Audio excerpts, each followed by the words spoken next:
Hello, ഞങ്ങൾ ഒരു കാട്ടിലേക്കുള്ള യാത്രയിലാണ്. കാട്ടിലേക്കെന്ന് പറഞ്ഞു കഴിഞ്ഞാൽ വർഷങ്ങൾക്ക് മുമ്പ് ഞാൻ ഈ കാട്ടിൽ കുറച്ച് ദൂരമൊക്കെ വന്നിട്ടുണ്ട്. പക്ഷേ ഇപ്പോൾ ഇവിടെ വന്നിട്ട് ഒത്തിരി വർഷങ്ങളായി.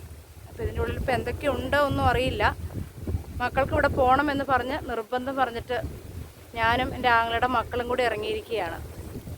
എന്തായാലും ഈ കാട്ടിലേക്ക് ഒരുപാട് ഉള്ളിലേക്ക് യാത്ര ചെയ്യാനുണ്ട്. ഇപ്പോൾ തുടർ കാഴ്ചകൾ നമുക്ക് കാണാം.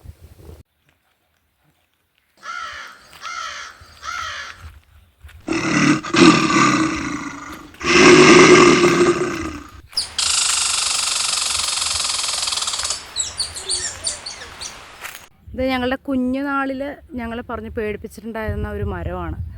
ഈ വെള്ളമരത്തിൽ പ്രേതമുണ്ട് ഇങ്ങനെയൊക്കെ പറഞ്ഞ് ഞങ്ങൾ കുഞ്ഞുനാളിൽ പേടിപ്പിച്ചിട്ടുണ്ട്. അതുകൊണ്ട് ഈ വെള്ളമരത്തിൽ ഒറ്റയ്ക്കൊന്നും ആരും വരില്ല. അതുപോലെ ഇതിൻ്റെ ഒരു കായുണ്ട്. ഈ കായ ഭയങ്കര ചൊറിച്ചിലുണ്ടാക്കുന്ന ഒരു കായാണ്. കുങ്കുമക്കായയുടെ പോലെ ഇരിക്കും, പക്ഷേ അതിൻ്റെ പുറംതൊണ്ടിൽ നിറച്ചും ഈ നായക്കരണത്തിൻ്റെ കായകളുടെ പൊടി പോലെ ആയിരിക്കും ഉണ്ടാവുക.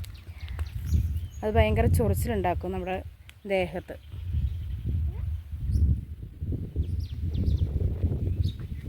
പണ്ടൊരാൾ മരിച്ചിട്ടുണ്ടെന്നൊക്കെയാണ് പറഞ്ഞ് കേട്ടിട്ടുള്ള അറിവ്. അതുപോലെ കുറച്ച് വർഷങ്ങൾക്ക് മുമ്പൊക്കെ ആണെങ്കിലും അത് ഈ കാണുന്ന മരത്തിലൊക്കെ ഒരാൾ സൂയിസൈഡ് ചെയ്തിട്ടുണ്ട്.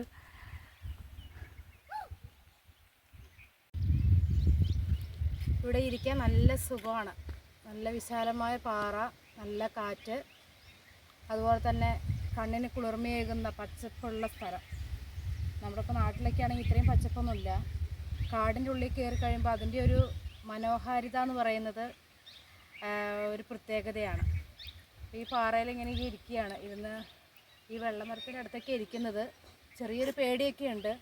പണ്ടൊക്കെ എന്ന് വെച്ച് കഴിഞ്ഞാൽ ഈ വെള്ളമരം കണ്ടു കഴിഞ്ഞാൽ അന്ന് രാത്രി സ്വപ്നം കാണും, പിശാചിനെയൊക്കെ ആയിരിക്കും സ്വപ്നം കാണുന്നത്. അപ്പോൾ ആ ഒരു ഇതിലിരിക്കുന്നുണ്ട്.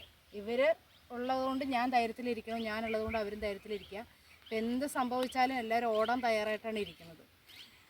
എന്തായാലും ഇവിടെ വളരെ മനോഹരമായൊരു സ്ഥലമാണ്. പാറയും അതുപോലെ തന്നെ എനിക്ക് തോന്നുന്നു നെല്ലിയാമ്പതി ഈ സ്ഥലം കുറച്ച് ഭാഗങ്ങളൊക്കെ ഞാൻ പോയിട്ടുണ്ട്. അപ്പോൾ ആ സ്ഥലത്തും ഏകദേശം ഈ ഒരു വ്യൂ ആണ് കാണുന്നത്. അതിനിടയ്ക്ക് ഞങ്ങൾ പ്രതീക്ഷിക്കാതെ കണ്ടൊരു കാഴ്ചയാണ് ഈ ഇത്രയും വലിയ പാറയുടെ നടുവിലായിട്ട് ഒരു 3 മുട്ട ഇരിക്കുന്നു. എന്ത് മുട്ടയാണെന്നറിയില്ല. കാടമുട്ടയുടെയൊക്കെ പോലെ കളറ് പുറന്തുണ്ട്.